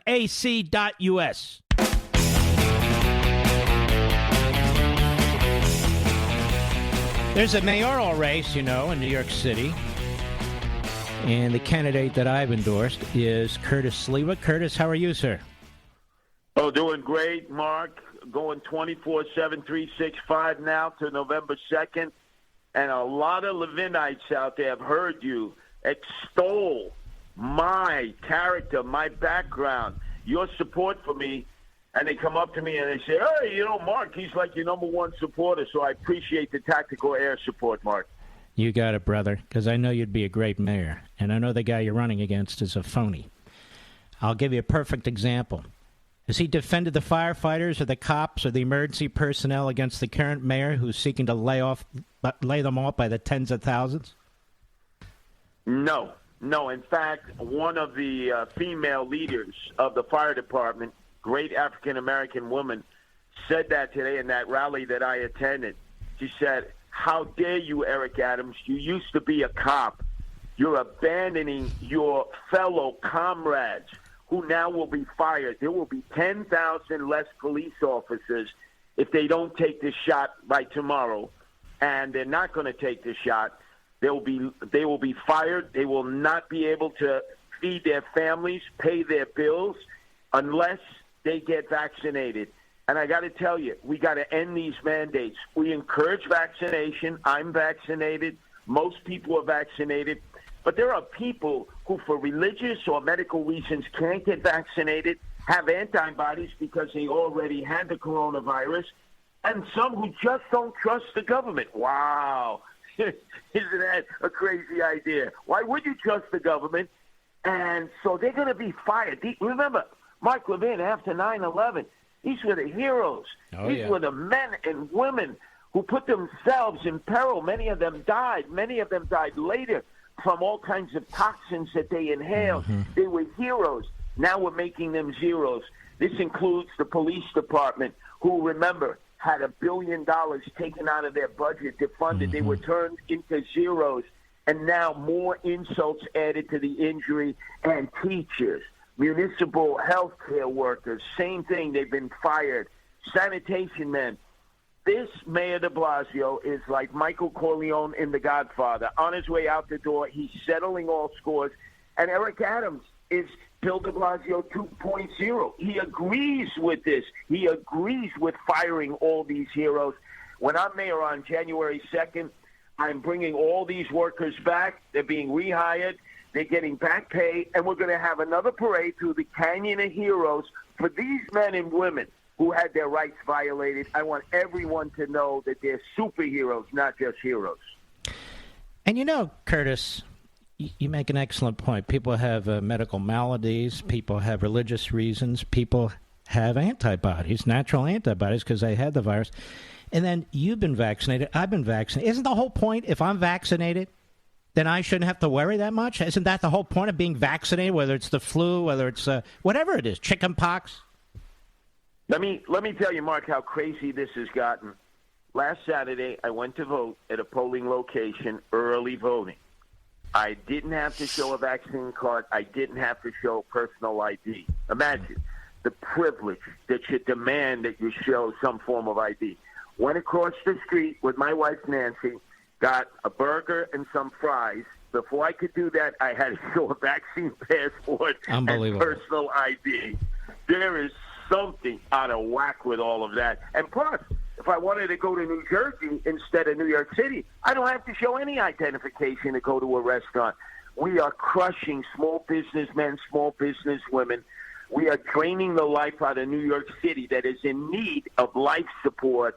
That's why people have to elect me mayor, because I will revive the city with common sense. Eric Adams will just continue the Democratic domination that has led us to slide into the abyss. And, obviously there's a lot of Democrats in New York City. And the Democrats in New York City, if you listen to this program, you need to understand something. These are not the Democrats of old. You're electing radicals. And if these people aren't, Eric Adams isn't a radical, well, who do you think he's going to answer to? Radicals. Look at this guy Biden. He's Bernie Sanders dressed up in a nursing home outfit. That's what he is. Look at this Eric Adams. You think Eric Adams is going to be some kind of a moderate? Of course he's not going to be some kind of a moderate. He's going to be, if he's not of the left, he's going to be pulled to the left, right? Mark, this past Tuesday, I had the final debate with him on the Channel 7 stage, ABC stage, and I knocked him out right out of the box. Do you know that Eric Adams acknowledged that he has met with what they call gang leaders with bodies? That's street terminology for gang leaders who have killed people.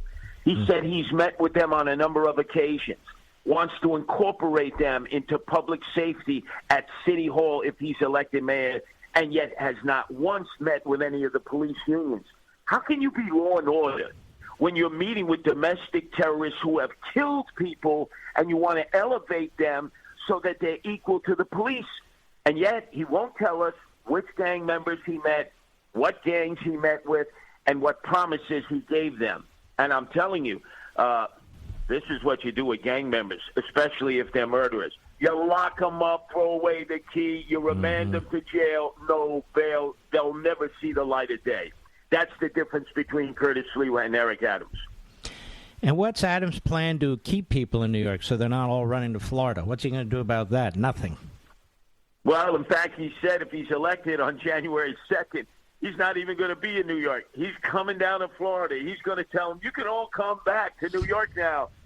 And I'm saying, he's already on a junket. It's like he won the Super Bowl and say, Eric, what are you going to do? Oh, I'm going to Disney World. Yeah. And then from there, he wants to go to Puerto Rico and the Dominican Republic, where he'll be wine-dined and pocket-lined by lobbyists who obviously are out offshore where they can do that. And then he gave Bill de Blasio a B+ in the debate, a B+. I wish I had him as a teacher when I wasn't doing too well in high school, who believes in social promotion. How much coverage did this debate get in the local press in New York City?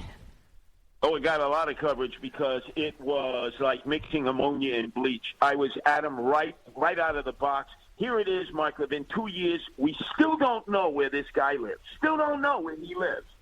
And then he's in trouble with the IRS on 2 occasions for filing information that was incorrect and could cause him serious civil problems with the IRS. And he blamed it on a homeless man that he used as his accountant, not once, but twice. And I said on the stage, gee, I hope if you're lucky enough to become mayor, you don't hire him as the budget director for New York City with a $100 billion budget, more than the state of Florida combined. Why would you have a homeless person do your taxes? You know that that's hiding behind a homeless guy who can't answer for himself. This was Eric Adams gaming the system. He lives in an illegally converted basement apartment, he claims, in Brooklyn. The Department of Buildings has putting up notices to the borough president. You got to answer these charges. You are living in an illegally converted basement, which, as you know, is very dangerous. In the last series of floods in New York City, it led to 13 people unfortunately perishing because of the dangers of an illegally converted basement.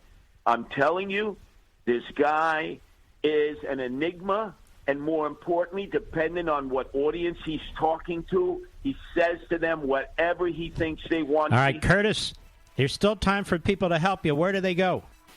Just go to CurtisSliwaForMayor.com. That's CurtisSliwaForMayor.com. Thanks, Mark. All right, good luck, my friend. You take care of yourself. You know, you got to have courage. You really do have to have strength to run in a city that's like 5-1 Democrat. But you got to fight these people, and that's what Curtis is doing. We'll be right back.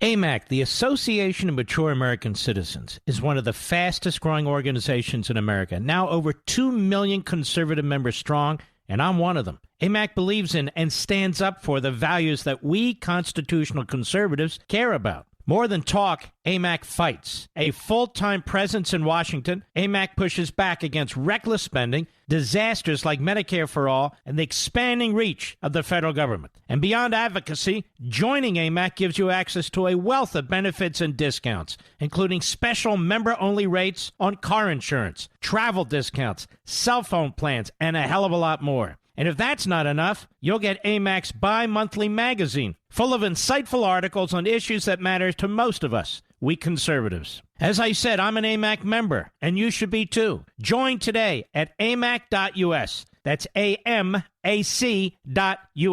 Stop supporting the liberal agenda that the other 50-plus organization has been pushing for. Join AMAC instead. AMAC.us.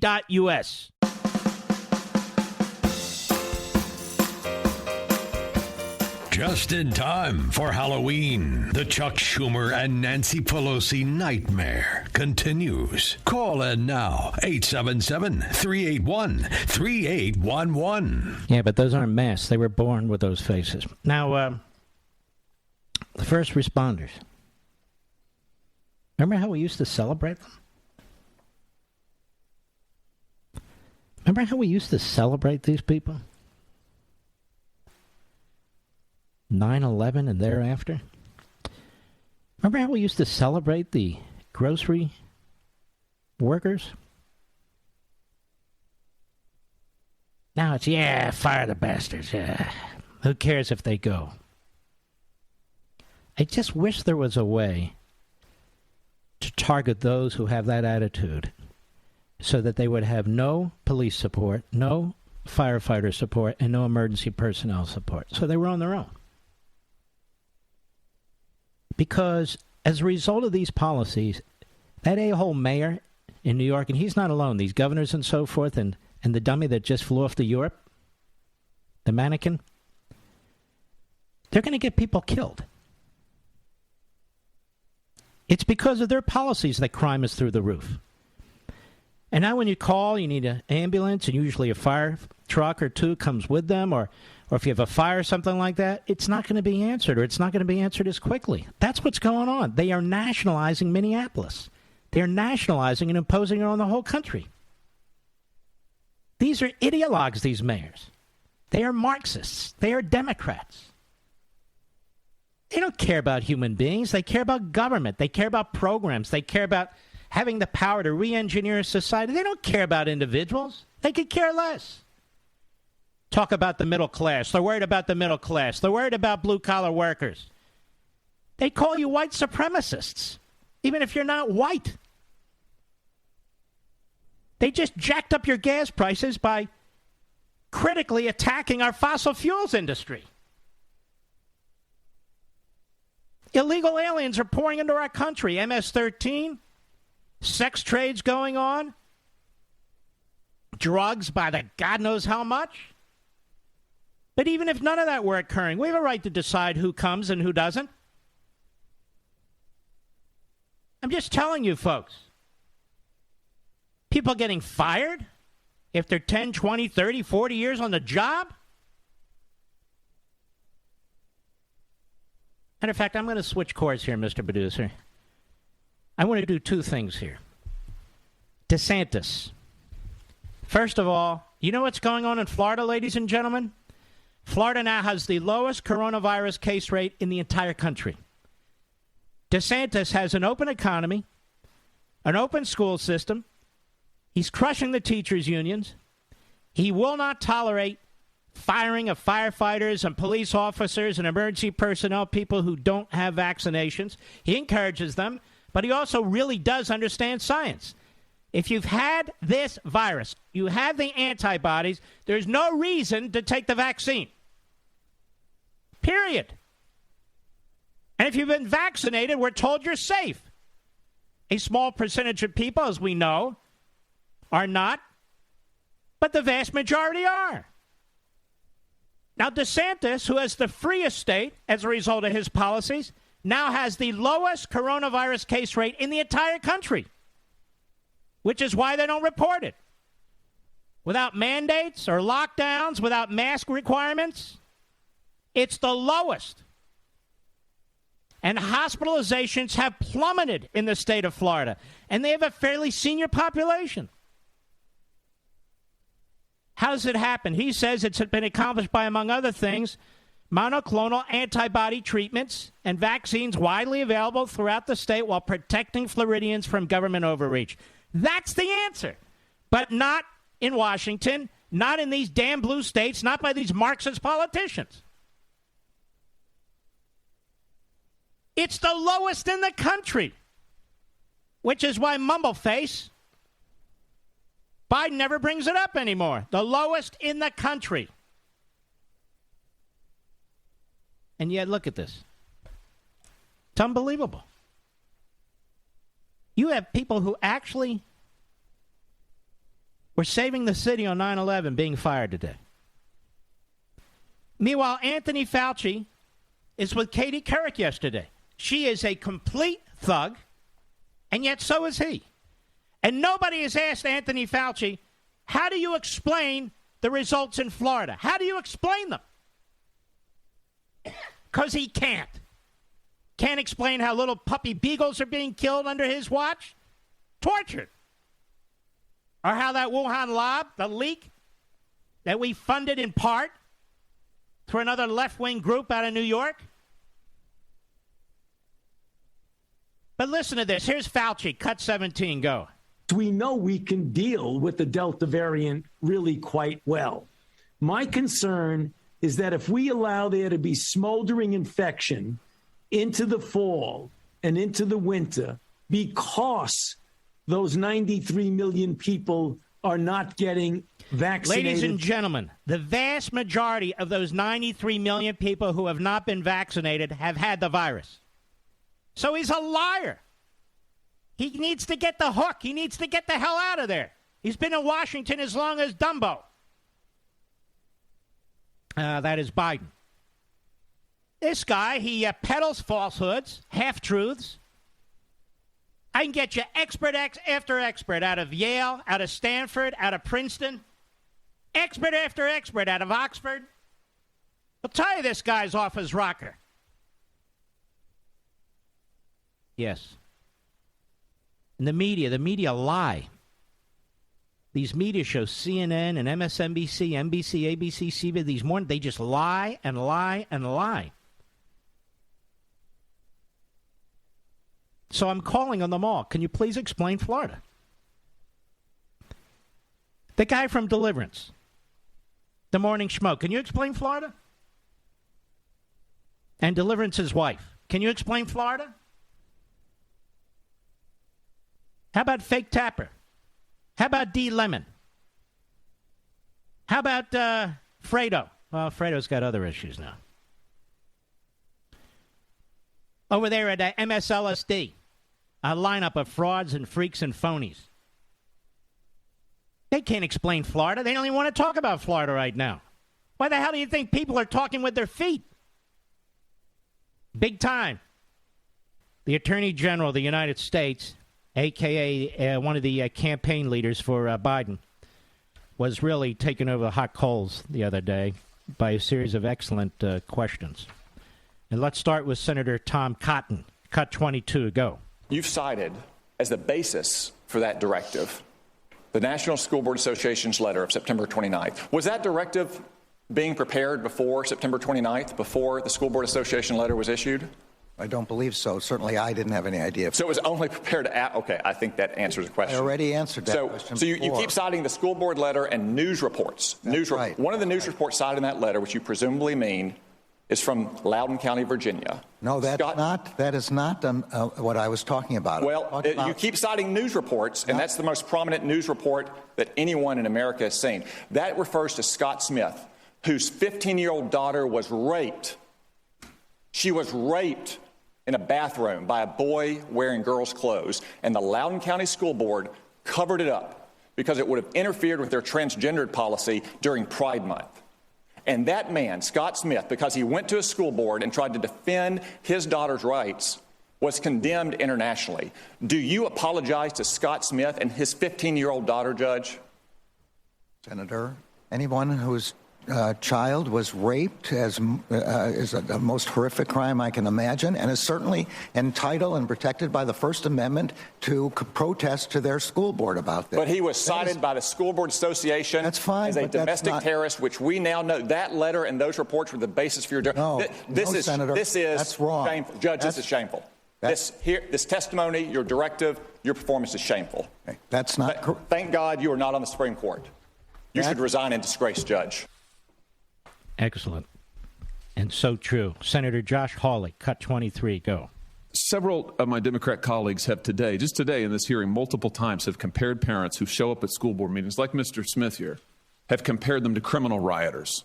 You think that's right? You think that a parent who shows up at a school board meeting, who has a complaint, who wants to voice that complaint, and maybe she doesn't use exactly the right grammar, you think they're akin to criminal rioters? Do you agree with that? I do not, and I do not remember any senator here making that comparison. Oh, really? These people are just like the folks who came here on January 6th and in the riot at the Capitol? I don't think they were referring to the picture that you're showing there. Well, I certainly would hope not, but they were referring to parents who go to school board meetings. Mr. Smith is a parent who went to a school board meeting. I'll leave it at this, General Garland. You have weaponized the FBI and the Department of Justice. Your U.S. attorneys are now collecting and cataloging all the ways that they might prosecute parents like Mr. Smith because they want to be involved in their children's education and they want to have a say in their elected officials. It's wrong. It is unprecedented, to my knowledge, in the history of this country, and I call on you to resign. Ted Cruz, cut 24, go. A big part of this letter is that they're upset about parents not wanting critical race theory taught. Your son-in-law makes a very substantial sum of money from a company involved in the teaching of critical race theory. Did you seek and receive a decision from an ethics advisor at the Department of Justice before you carried out an action that would have a predictable financial benefit to your son-in-law?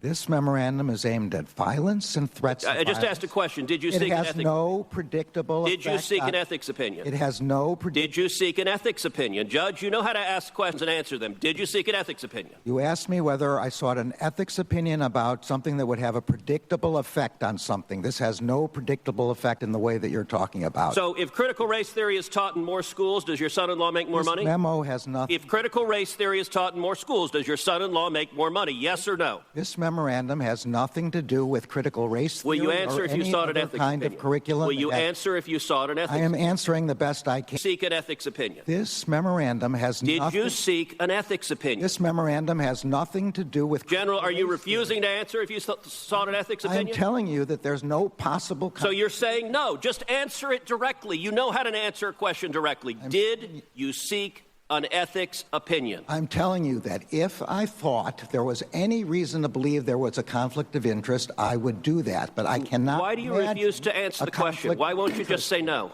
I'm sorry. You're not going to answer the question? I'm sorry. Ask the question again. Did you seek an ethics opinion? I'm saying again, I would seek an ethics opinion in. So no is the answer, correct? There was a Senator, your time is up. Let the record reflect the Attorney General refuses to answer whether he sought an ethics opinion, and apparently ethics are not a terribly high priority in the Biden Justice Department. That was a great job by those three senators, so we salute them. Absolutely outstanding. And, of course, the Democrats have no problem with this. Keep that in mind, Virginia. Keep that in mind.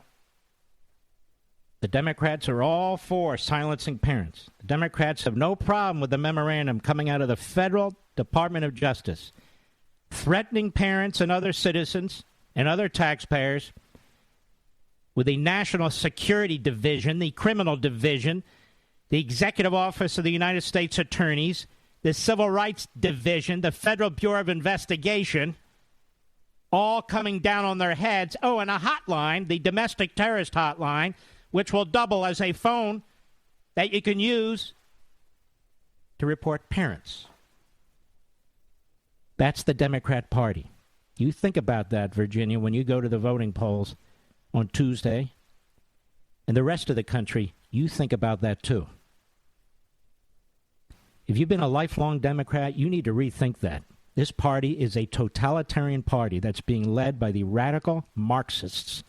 They don't care about workers, union or non-union. They don't care about the cost of energy. They don't care about inflation. They don't care about securing the border against illegal immigration. They're fully out of the closet. And they're showing you everything they have. I'll be right back.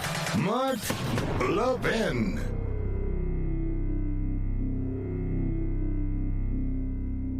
AMAC, the Association of Mature American Citizens, is one of the fastest growing organizations in America. Now over 2 million conservative members strong, and I'm one of them. AMAC believes in and stands up for the values that we constitutional conservatives care about. More than talk, AMAC fights. A full-time presence in Washington, AMAC pushes back against reckless spending, disasters like Medicare for All, and the expanding reach of the federal government. And beyond advocacy, joining AMAC gives you access to a wealth of benefits and discounts, including special member-only rates on car insurance, travel discounts, cell phone plans, and a hell of a lot more. And if that's not enough, you'll get AMAC's bi-monthly magazine, full of insightful articles on issues that matter to most of us, we conservatives. As I said, I'm an AMAC member, and you should be too. Join today at amac.us. That's AMAC.us.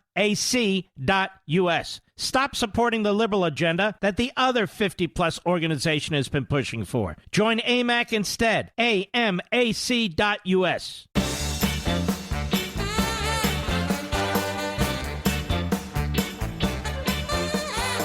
You know, this guy, Mark Elias, who I've told you about, the sleazeball lawyer, and that shows you a lot that Terry McAuliffe would hire this guy, of all people, particularly when he's been sanctioned by a court and his partner's under federal investigation. Fox News reached out for a comment from the McAuliffe campaign, and his spokeswoman, Christina Frundlich, sent an email intended for other people, not Fox, and the email said, "Can we try to kill this?" So the McAuliffe campaign wanted to kill the fact that they hired this guy because this guy challenges election results. So I just want the people of America, and especially the people of Virginia, to understand what McAuliffe's up to, how sleazy he is. And it won't be covered by CNN or MSNBC or the New York Times or the Washington Post, which is the local paper, really. It won't be covered by them. It will by the Washington Times or the Washington Examiner, I assume. They're good papers. But it just shows you what's going on. He didn't want anyone to know. We don't want the story to get out that we hired Elias. And they tried to kill it. They wanted to kill it, but they accidentally sent that email to, among others, Fox. Why do they want to kill that story? America? Because it's obvious what McAuliffe intends. Please, if you have a moment, and if you haven't done it yet, go to Amazon.com. The program's ending. Get your copies of American Marxism for the holidays or for yourselves. Any parent that's attending these school board meetings, any taxpayer who's wondering what's taking place, you must have friends and family members, maybe kids. It would serve them well if you got them a copy of American Marxism. It's still 40% off. It's under $17, $16 and change. Jump in now. Now, before it's too late. We salute all you heroes out there, each and every one of you. Thank you. Thank you for listening, and I'll see you tomorrow.